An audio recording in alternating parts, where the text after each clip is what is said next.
Hey everybody, welcome to Papertrail. My name's Alex, and if you're wondering what this podcast is about, it's me talking to writers about the books and texts that have had an impact on them and their work. My first guest is Tim Leach. He's the author of two books, The Last King of Lydia and The King and the Slave. When he's not writing, he works as a teacher on the Warwick University writing program, and I had a great time talking with him. He puts a passionate case forward for four of his favourite books. I hope you enjoyed as much as I did. Let's get to it.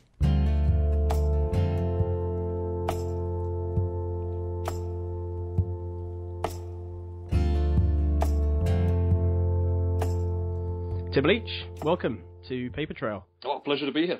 Thank you for having me. Where are you right now? Are you you're in Sheffield at the moment, aren't you? Yeah, right now. So I'm up in my attic room in Sheffield, sort of on my weekend, basically my time off from teaching and not my time off from writing. You know, I have to get some writing done this afternoon, but I'm incorporating this interview as being part of my the daily procrastination that one has to get out of the way. You know, you have your coffee and you read the papers online, and then you find excuses for other things to do, and then you find urgent appointments to do, and then finally, when all excuses are exhausted and all the socks are kind of sorted and paired and all the rest of it, you can finally get down to your writing. Great. Well, happy to be of service. So great. So yeah, you said you're splitting your time right now between Sheffield and Warwick, where you teach.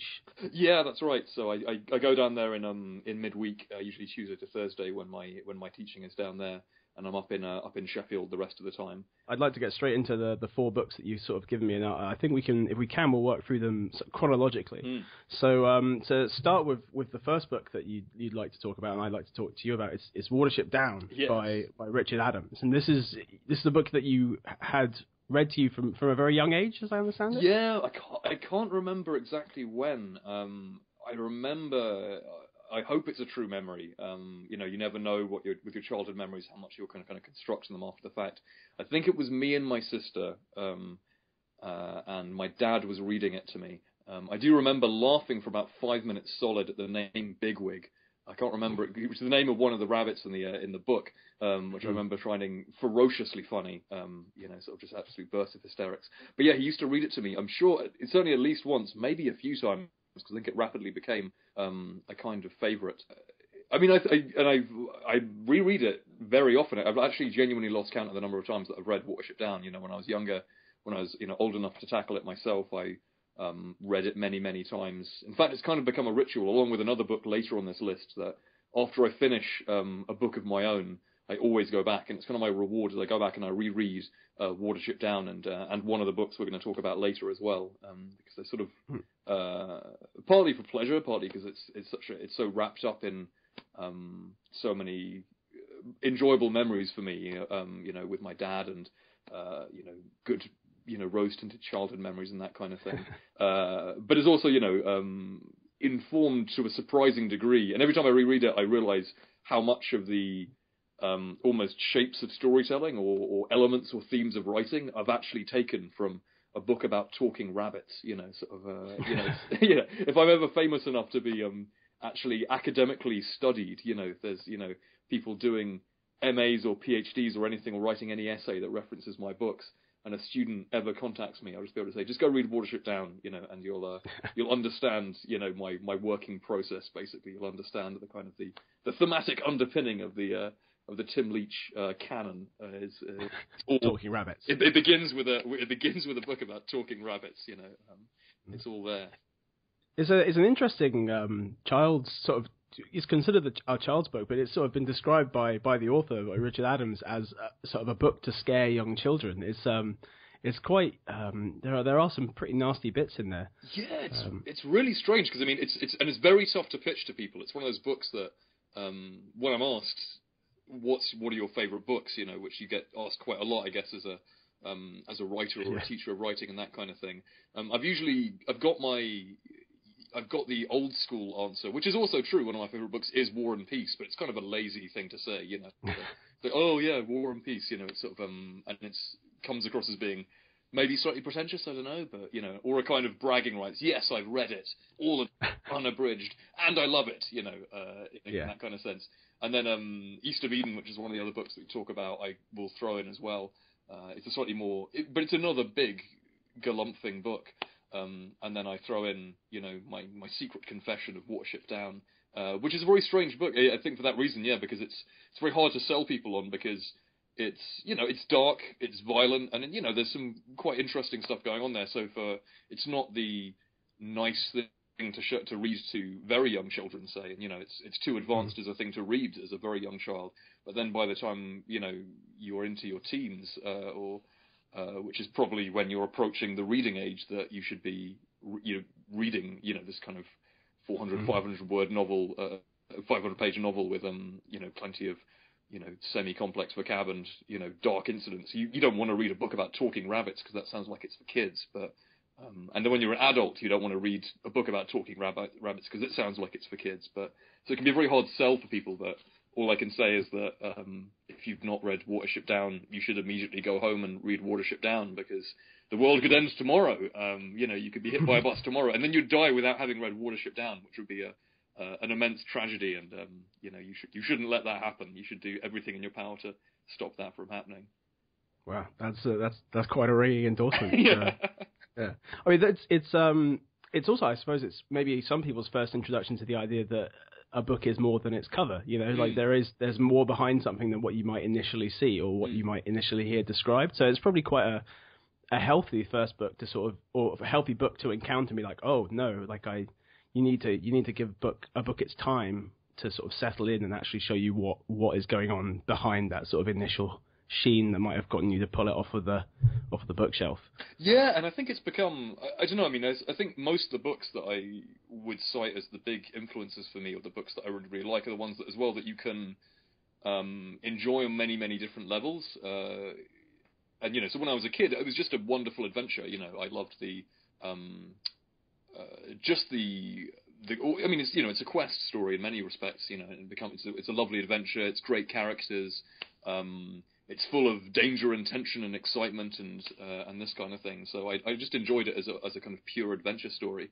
And then and a lot of the other stuff that's going on in the book just passed me by completely. And then you read it at a later stage in life, and there's lots of social allegory that's going on. It's this quest for a kind of social utopia in each of the kind of places or the other societies that the rabbits kind of encounter is a fairly straightforward allegory for some other system of governance or sort of social organization, that kind of sense. So it has that kind of extra quality to it.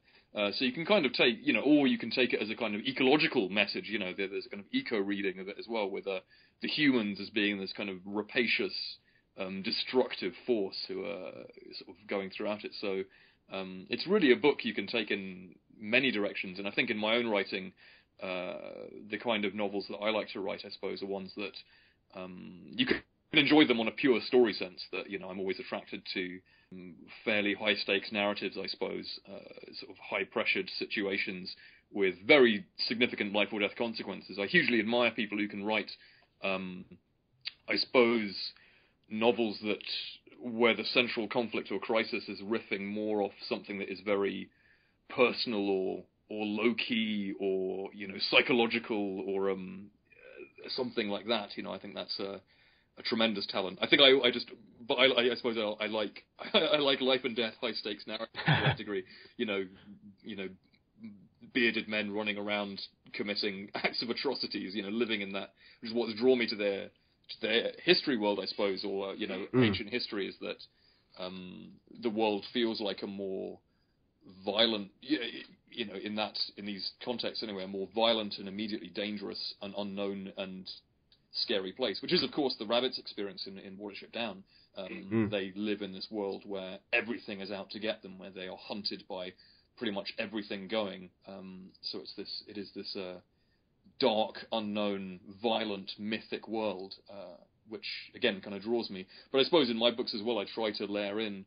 I think of them like side quests or optional extras in a sense. There's different, you can enjoy them as pure story, or there's hopefully some other stuff going on in there as well about questions about happiness, about how we organize ourselves, about social structures and behaviors and this kind of thing. That if you want to take the books in that way, and that's one of the pleasures of having a book out and seeing how the different things that people take from it, that's you can take these things there, but you don't have to. They're not kind of forced on you. You can just follow it as a kind of a pure adventure in the way that you can follow Watership Down as a pure adventure. I'd like to sort of latch on to sort of, you've made a couple of references to sort of the mythic and the adventure and the epic. Obviously, so far, you are a historical author. Like you've written about those sorts of tales, and there is a sort of pattern in the 4 books here that we're going to talk about of that sort of that journey and the epic and sort of allegory. It's very rich in there. Sort of the 4 books you've chosen. Like next up, Tales from Ovid. Obviously, was that your introduction to the classics? Was that sort of how you first came to it? Oh, it might have been, because I felt, part of what led me towards the classical world, I suppose, is that I just went on this spree after university of trying to fill in holes in my knowledge. And I'd never studied the classics at school, like, in terms of the kind of the Greek, Roman kind of classics at school. And I didn't study them at university either, like my module choices went in different directions. So I thought it was this big gap. And it might well have been the thing that got me intrigued, actually, because I became a big Ted Hughes fan at university, remain a very big Ted Hughes fan, and read Tales from Ovid, and it really kind of blew me away on many levels, partly just through sheer force of language, which was very, very impressive. The emotional force of it, the emotional kind of intensity of it, as well as the work, is really quite something. But I think maybe as well it was that relationship with the ancient world, that book that did look into the classics, and I suppose not find something alien there, which again I'd always thought very naively that it was a very different time, there were very different people, there was nothing to really relate to, that it was a sort of place that was interesting to look at, like, I don't know, going to an aviary of tropical birds or something like that you would see bright and beautiful kind of things, but there wouldn't be anything that you could relate to in a kind of human sense there. And then in Tales from Ovid, which was they're so emotionally charged, each one is so powerful, where these characters are feeling these emotions that are so strong, that are so intense, that they have to transform, essentially, that they are they're physically transformed by their experiences. That was something to relate to, essentially. That was something, not that I've ever been physically transformed by emotion, but that they were feeling emotions that were so recognizable, and feeling concerns that were so familiar, I suppose, but also human and so real, was kind of maybe what led me into reading the classics myself. Which then I discovered an endless amount of there, huge amounts of people being very recognizably people, even though they were doing this stuff, 2.5 millennia ago. So yeah, I think that's correct to say. It's very much was a really wonderful intro, and I suppose also a sense of like how one could make a creative intervention in the ancient world, how one could do a retelling and do an exploration that had was both true to the source material, but also had a kind of new artistic meaning, I suppose, was really intriguing to me. I find it quite interesting that your introduction to the classics was through Hughes, who obviously a lot of people have said he was quite an odd. It was an odd subject matter for him to choose. He's a English man from the north, and he sort of tackles this sort of this ancient world. And I was sort of curious, how much do you think that has influenced you in that it sort of showed you that you don't have to be of a world to write about that world. And I think you covered it a bit there. It's about accessing the thoughts and the emotions and sort of coming through that. But do you think the fact that you did read this sort of piece that had been written by someone not from or not of that world sort of opened your eyes to the fact that what you could write about, there was so much more that was accessible to you? Yeah, I think so. I think as well it's that sense of I suppose there's that question of expertise, which is always, there's this idea. I mean, there's a wonderful quote that I came across. I think it was after I'd written my first book, but I wish I'd come across it earlier because it would have made my life a lot easier. It was I can't remember who said it, but someone said like the history police are not an organised force, which is something that I think most people have a sense of if they want to enter into historical fiction. That this fear of being caught out, this feeling that I'm not an expert, I'm not a classicist, I don't speak a word of Greek or read a word rather of ancient Greek or Latin. It's something I came to quite late, so obviously there is that potential feeling of I I can't go there. I can't, and also, like you say, this is a very, it's a completely different, not just a completely different time, but also a completely different place in a culture that I am not part of, in the same way that Ted Hughes is not a part of that. But yeah, I suppose one of my teachers, now my boss, Maureen Freely, uses the phrase of writers being the inconvenient amateurs, sort of like the who go poking around where they don't belong, which I think is something that every writer has to kind of embrace, really. And has that moment where they suddenly find a text that gives them a key. It kind of gives you permission to write about something that you'd not even thought you could write about. That you've, without knowing, you've made a choice that you have closed off in your mind. It's been like, no, I could never write about that. I could never. That's for the people with the classics PhDs, or that's for the people, whoever it is. But the idea that you can engage with it, and I suppose that you can engage with it by finding what doesn't change. I think that you can find certain stories. Again, that idea of myth that that you've probably very correctly identified as being the common ground between all the books that I've picked today.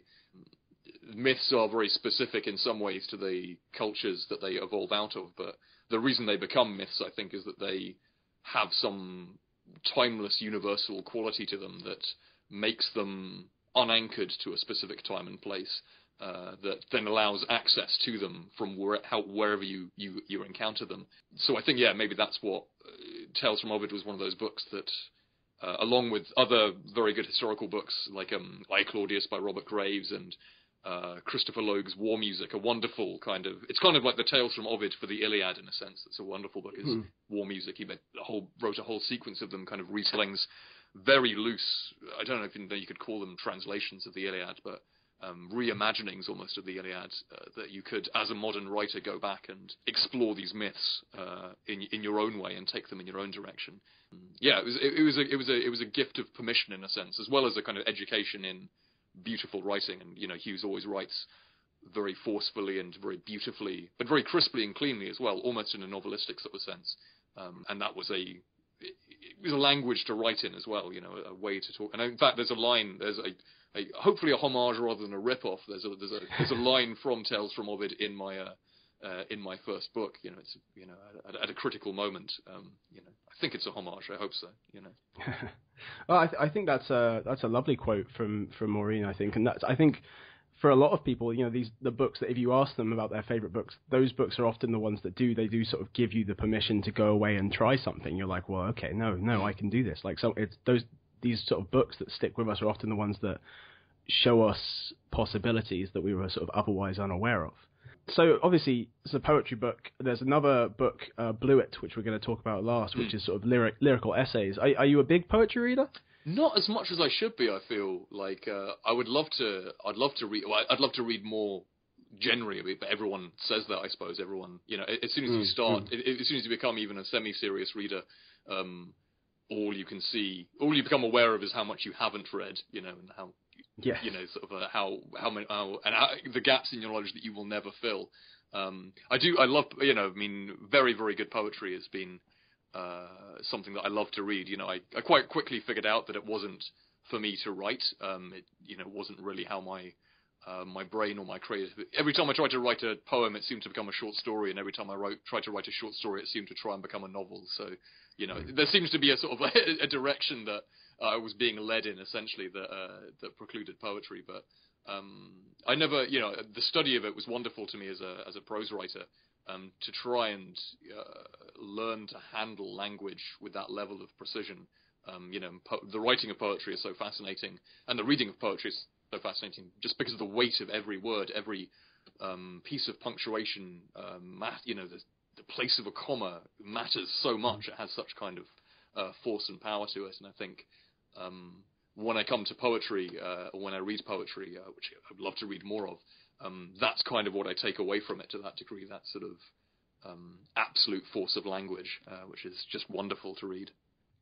Absolutely. I think that's a really good point, and sort of it's interesting that you talk about how you do get when you try to write, you were getting pulled into the sort of the longer form every time, but sort of poetry.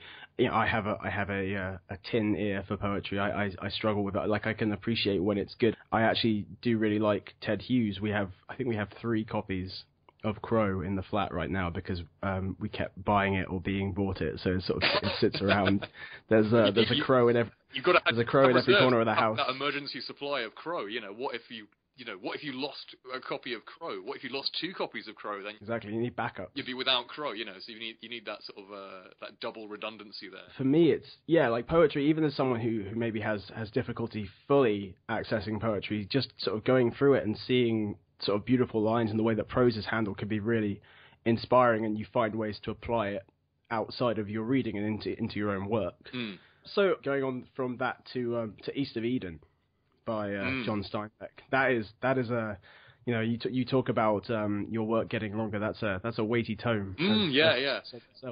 And it's another sort of classical text in a way. It's got references to Genesis, Cain and Abel sort of throughout. There are a lot of rich themes in it. Obviously, self-destruction, guilt, love, and you can sort of see when were you reading this? Because those are sort of similar themes that do appear in your own work. So I'm curious sort of how much the sort of the reading of East of Eden aligns with sort of your first 2 books. Oh, it was.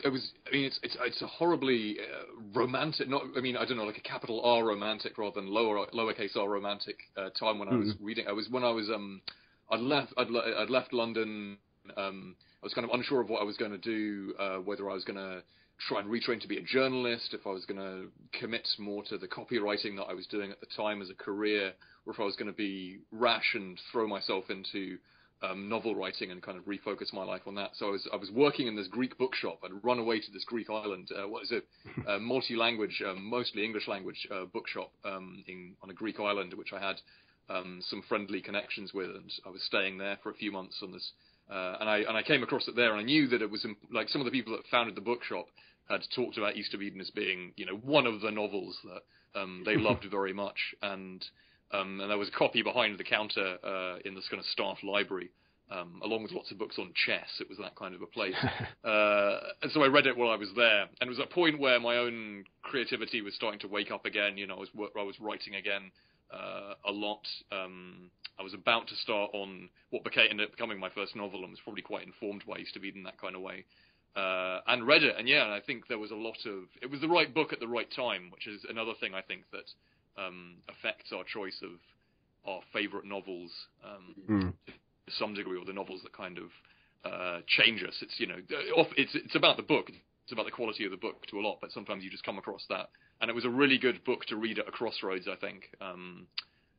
Because for so many reasons, I suppose. It's very, very beautiful. It's an extraordinary piece of work. Again, it's that way of weaving in some kind of mythic architecture into a very human, very, very real feeling story in that way, which I think it's a great kind of high wire act in a sense on the part of Steinbeck. And I think the more brilliant a book is, I think the more the narrower the margin for error, which is something I talk about with Bluets as well, which walks that very tightly. It's East of Eden should be a terrible book. This kind of it should be a rubbish idea that you should recast the Cain and Abel myth in sort of early 20th century California. That should be really crudely allegorical. It should be a stupid idea basically. But the way that he rescues it from being a stupid idea just by almost saying, I'm going to make these characters so human and so emotionally real to you that even though that I've got this kind of very obvious allegory that is kind of running through it, you're still going to believe in them. It's a kind of wonderful challenge that he throws out to the reader in that way, which is hugely inspiring, I think, or at least it was for me. And this kind of, I suppose as well, a novel that's primarily based. I've talked about wanting high stakes drama in my stories, which is certainly true, but it's also led me to a direction where it's mostly talking. It's the same as when I read Wolf Hall at a similar kind of time, and that was a tremendous comfort to me as a book. I knew I wanted to write a talky historical fiction book, where there would be big events kind of going on, that it is a world of violence and all the stuff we've kind of talked about, but primarily it's characters talking to each other and having conversations and overcoming difficulties or having falling outs and all this kind of stuff that's what I wanted to write my books about, or how I wanted to structure my books. And to have a book like East of Eden or Wolf Hall or something like that, in which all the stuff that you feel should be foregrounded, war and violence and chaos and this kind of stuff, is actually just background. It's kind of switched over, and the main drama of the story just comes from characters talking to each other. That was also kind of inspiring as well, as with East of Eden. But another book that everyone should read. It's even higher maybe on my list of, if anyone asks me for a book recommendation, which is a question you get asked as well, along with what books inspire you. It's almost like a kind of one of those flow diagrams. Like, have you read East of Eden? Yeah, yes, no.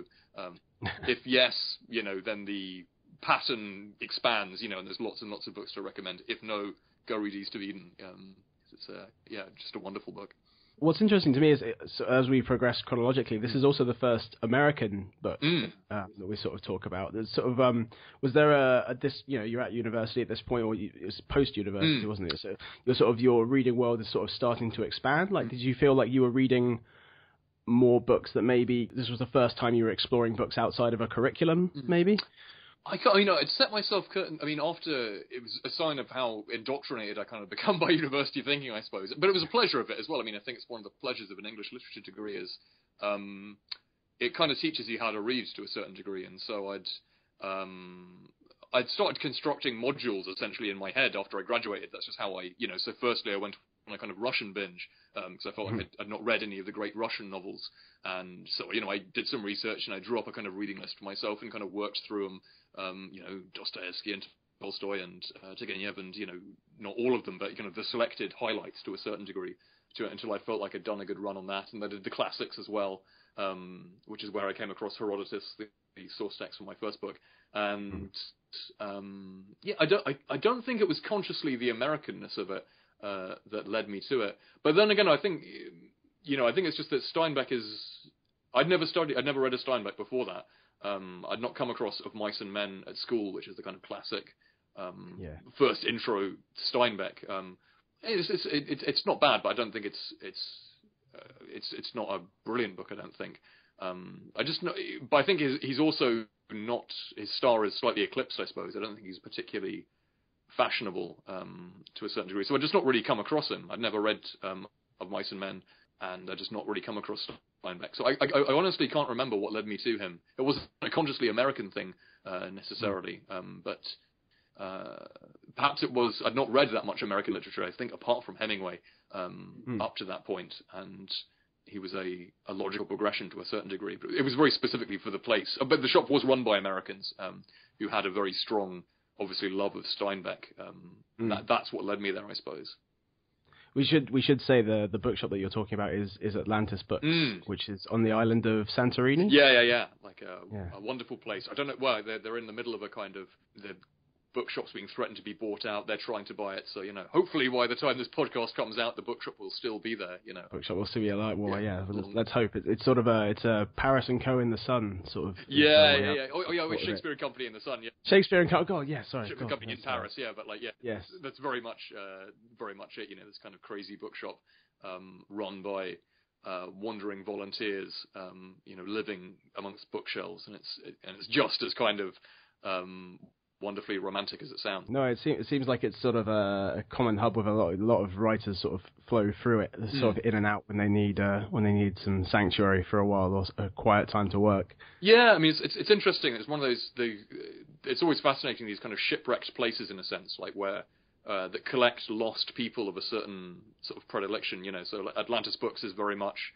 The lost writer or the kind of lost creative. It's almost like the longer you're lost and writerly, the closer the probability that you're going to go to Atlantis Books for a while approaches one. Sort of like it becomes it's like an odds thing. It becomes an inevitability. Similarly, I live up in Sheffield mostly because I'm a climber as well in my spare time. And again, all climbers eventually move to Sheffield. Basically, it's just like an odds thing. Basically, if you're lost and you don't really know where to live or what to do, and you climb, you're going to move to Sheffield. It's just how it goes. Move to Sheffield, retire in Spain. Yeah. Oh yeah, hopefully, like we'll see. So, moving on from East of Eden to Bluets, which is a book that I have no real familiarity with. I'd sort of Maggie Nelson. I read there was a Guardian article which I found where there was someone sort of raging against the fact that she was barely known in the UK and that she wasn't really being published in the UK. And she does sound like a very, very interesting writer. I'm curious, how did you come across her? Was it sort of just a similar thing where someone pointed you at her, or did you go sort of specifically looking for sort of lyrical writers and essayists? It was a birthday present, and usually when someone buys me a book for my birthday, it's the last thing that I want, because my shelves, obviously I buy lots of books myself, my shelves are filled. I'm staring at them right now, at these books that are kind of glowering down at me, reminding me that I've not read them and that I've all the books that I haven't read. So usually I've kind of trained my parents to not buy me books. They make great choices, they make wonderful decisions when they pick books, but a lot of the time when someone buys me a book, it's like, oh no, another one for the pile, more guilt, more sadness. Bluets is good because it's small, it's very small, it's, I don't know, sort of 100 pages or so, and was given to me by a Canadian friend. I don't know how she'd come across it. If Maggie Nelson is bigger in Canada and than is over here, but yeah, almost unknown here, and I'd not really come across anyone. I'd never even heard of this person or this book. And I suppose, just really, in some ways, it's kind of an anti-influence for me, because it's a book that I could never do what she does, and through skill and interest and that kind of thing. But it's just maybe similar to Tales from Ovid. The force of language is astonishing, just the beauty of the writing. And again, maybe in common with East of Eden, how it should be terrible. It should be a terrible idea. It's a book about the colour blue, which is rapidly revealed to be, a series of micro essays almost on a terrible, very painful, heartrending breakup that she's had. Which, if any of my students came to me with this idea, I'd probably, not shout them or laugh them out of my office, but maybe counsel them that perhaps this was quite a narcissistic kind of project, and that maybe, this is likely to be very difficult to write well, or I'd find some way of addressing it. It should be awful. I should hate it. But it just is right on the knife edge, and it should be a terrible book. It's such a hard thing to execute, but just beautiful, partly through, like you said, the kind of the lyrical language, but that kind of emotional insight as well, I suppose, that the depth that she's able to kind of plumb and explore. And I suppose, I read it, I think, after I'd finished both my current books. And I wouldn't say it's exactly informed what I'm working on at the moment, but certainly it pointed towards, even though I wouldn't want to write in the style of Maggie Nelson in that way, and I certainly couldn't even if I wanted to, that willingness to dive deeper, I suppose. I talked before about the human elements of the other books on my list, that willingness to really get down to some of the really, not dark in a kind of sort of black way, but I suppose deep is be more appropriate than dark, just the really deep places of the human mind and the human heart, which I think she goes to, perhaps appropriately in this book about the colour blue. It feels like deep sea diving in a sense, but you're diving down to some very dark and strange and murky, but also familiar place. And again, that's I think it's a Steinbeck quote, a wonderful Steinbeck quote, to bring him back in, of course, where he talks about, I can't remember, I've almost got it remembered, but I can't quite remember. It's something about, we are lonesome creatures, and all our lives are spent trying to be less lonesome. And one of the ways of doing that is by writing or reading a book that says, no, I feel this too, that feeling that you thought was yours alone. I feel it too, and very intensely. You are not as alone as you thought. And I think that's often the common experience when people are really willing, in the way that Maggie Nelson is in this. Again, a truly wonderful book that everyone must read. It's wonderful, and gives you good cachet as well, because she is so unknown. So it's the kind of, you can be quite hipster about it and be like, oh yeah, I read Maggie Nelson. What, you don't read Maggie Nelson? Oh, you're just not as plugged into the Californian lyrical writings as I am, evidently. But that it is willing to go so deep into some really frank and sometimes sort of troubling and difficult terrain. but how that echoes with, for me at least, a lot of what she was talking about had those kind of deep echoes within me as well. So, just another beautiful book that I recommend. I recommend to everyone. That's partly this. When you asked me to assemble a list of books, obviously at first it's very intimidating because like Desert Island Discs. How do I pick them? But I suppose you mostly, for me, it's about what are the books that I find myself repeatedly recommending to people. Consistently saying, oh no, you must read this, you must read this, you must read this, and these are the four that turn up basically. So that's how the choices got made. I love them all very much. No, I love that you went into how she does deep dives on characters. That's something that I sort of in sort of my reading around her I noticed, and I think that sort of it pairs very well with what we were talking about earlier with sort of historical fiction and the importance of showing people like, look, this person feels in the same way that you feel. They're just in a different time. And for me, as someone who for a very long time was very resistant to historical fiction, the stuff that essentially brought me around and got me sort of to be like much more willing to investigate and try historical texts, it was those ones which they did exactly that. They were like, look at this person who is having the exact same feelings that you could identify with and the same struggles, and sort of bringing that forward. So I think that's really fascinating. I think a really good case for people broadening their reading and sort of trying to read more, because you will discover, and that's sort of one of the goals of this podcast, is to sort of help people on their way to broadening their reading, to create that kind of, like you're saying, that flow chart that people can look at and work their way through. And I'm hoping that there will be books that recur as I speak to different people, which keep popping up, and they're almost the little bubble that they're contained within will grow every time it's mentioned, and you can sort of see these key texts appear as we go along. The pattern recognition, that would be very exciting. It'd be very interesting to see how that goes.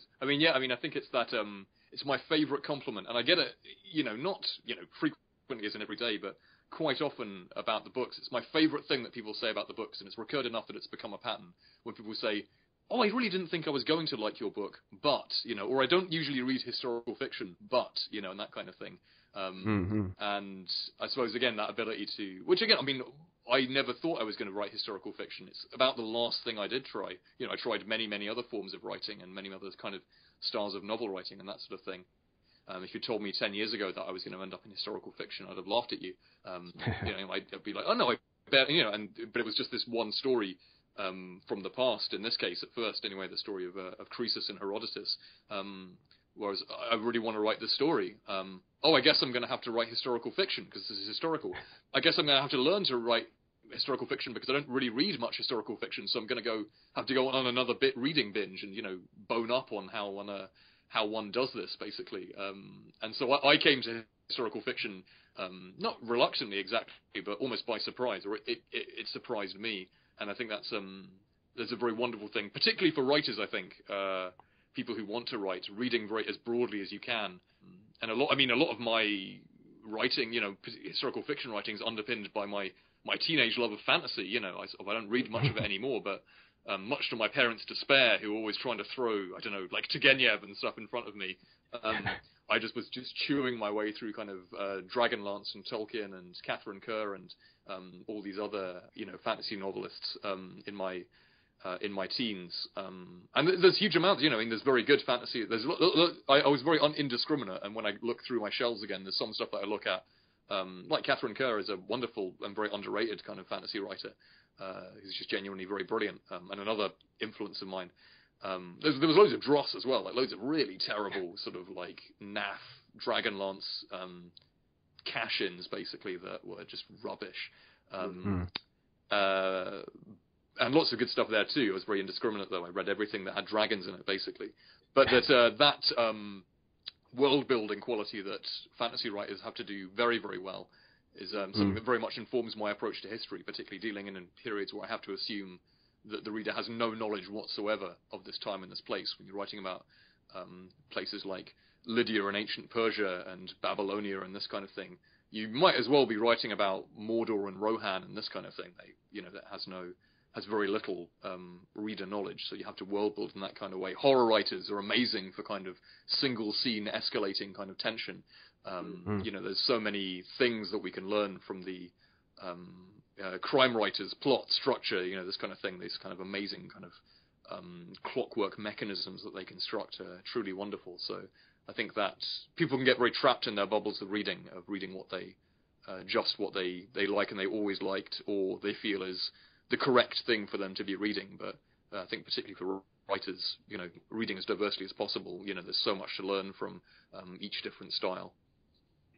There's almost like the perfect book is made up of every genre in some sort of way, if there is a perfect book, you know what I mean? Yeah, well, I think it's kind of, I always think, I think I've described it as before as being, it's like the UFC, it's like a no holds barred fight, it's no good just being a good puncher, you've got to be a good grappler, and then it's no good just being a good grappler, you've got to know all this other stuff as well. You've got to be a good kicker, and you've got to have so learning as many techniques as you possibly can and being able to bring those in gives a tremendous variety to your work. I think sort of being able to draw on these different structures for different scenes and different chapters and that kind of thing, and learning from these different authors is absolutely invaluable. Yeah, no, you got to have a novel with a ground game. Yeah, exactly. Yeah, absolutely. Well, that's great. And this is obviously you are a teacher. Sort of this is your sort of top list of 4, and you sort of said that you put this out to people. But how are you a sort of big believer that there are fundamental texts that everyone should read, or that there are, much like sort of Watership, that Watership Down, or that book that first initiates that love of reading or that love of writing? Do you think that everyone sort of, given time, will land on the same books, or do you think it is more sort of like you said, there's the right book at the right time? I think it's certainly really individual. Like, I think it's very particular, both to the person, what books will resonate with you, and that's so much about your own personal writing journey, and about the timing and about your own taste and that kind of thing. I mean, it's interesting though. I think there are books that do tend to have an effect, I think, that is more replicable than others, so a lot of people I know who have spoken to about East of Eden, or War and Peace, actually, they're kind of crossroads life changes, in a sense. Like, a lot of people come to those, and it really, their life just suddenly, they seem to come to them, or the books seem to find them. I don't know if it's just confirmation bias or not, but I'm sure I've had several conversations with people concerning those books in particular about, I came to it and it changed my life. My life was ready to be changed, and I read this book that was the catalyst for that kind of change. So I think it'll be interesting as this project goes on, if you do find, I think most of it, like sort of 70-80% of it, is going to be down to the individual, down to what individual works kind of chime with them in that kind of way. Life would be a lot easier. It's like writing. Life would be so much easier if there was just this list of 10 books. Must reads. Yeah, absolutely. Yeah. And that's why people are always arguing about the lists, and love making lists, but love arguing about the lists even more, But it'd be interesting to see if I think there are some books that do tend to kind of crop up again and again and again in people's reading that do seem to have a similar kind of effect. We're not quite that programmable, but there is some interesting crossover for sure. And finally, I'd like to dip briefly into you are working on your 3rd novel at the moment. Yeah. Which the only information I've been able to find on it on the web is the tease that it is historical, but far colder than previous instances. That's the only thing I've been able to find about it. Is there sort of are there any books that you're reading to support what you're writing at the moment? Interesting. I mean, past a certain point of research, past a certain point of base research, then almost everything seems to feed into the book. It's one of the strange pleasures I find of writing a novel that in the early stages, for me at least, I tend to do my reading quite specifically about the period that I'm writing in and about the place, but it's strange, after a while everything starts to feel like it has resonances with the thing that you're looking at. I'm trying to think of bizarrely, it's very non-historical. I mean, one of the books that chimed with me very recently was Jon Ronson's "So You've Been Publicly Shamed," which is I've enjoyed very much. I was on a bit of a dry run. I'd not really read a book in ages that I'd been able to just devour in a day in the way that I really like to when I'm reading. That's my great pleasure in reading, is just to eat a book, that I in that sort of way. Which is obviously non-historical. It's very modern. It's about social media and shame and that kind of. But I think it was that idea of shame really intrigued me, and the directions that he gets to about shame as a kind of root of violence, and shame as a mechanism of social control. And I mean, I'm quite coy about saying where I'm writing about, mostly because the ideas can change. You know, after my second book, I've tried to start a couple of novels that didn't go anywhere. So it would feel that, you know, this novel, hopefully, I mean, it's certainly going to the end of a first draft. I'm getting towards the end of a first draft now, so it will certainly go that far. Who knows if I'll be able to get it published or not, or if I think it's good enough to share or anything like that. But so I'm quite coy about sort of being public about exactly where and when it's set and all the rest of it, in case I have to come up with a new story or anything like that. But I think, you know, it's something I touched on a bit in my first two books, the ideas of honor-based cultures and the way in which they influence behavior. But that question of shame really intrigues me in that, and within honor cultures, I suppose, that's probably the thing I've read most recently that's had a really deep kind of chiming with me and has like led me to explore. Has changed the book that I'm writing a little bit, certainly to a certain degree. A modern book about Twitter, who knew? They know that I can plug into the writing of something that is still historical, you know, and still, you know, certainly over a millennia ago. It's a long time back, but again, some things don't change in the way in which our interactions with shame and being shamed and feeling ashamed and all this kind of other stuff, and the dark, strange, and violent paths that these can lead us on is something that seems to have remained quite consistent throughout human history. Wow. Well, I mean, that sounds fascinating. I hope that someone does pick it up and we get to read along the line.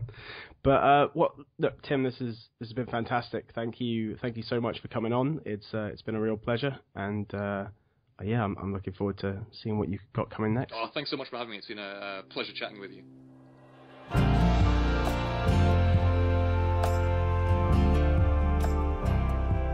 Thanks for listening to Papertrail. So, that's episode 1 finished. What did you think? I'd love to hear your thoughts. You can tweet me at papertrailpod, or you can leave a comment on the website www.papertrailpodcast.com. Thanks to Tim for coming on. Thanks to Scott Grattan for our music. And I'll be back next month with episode 2. Until then, thanks for your time.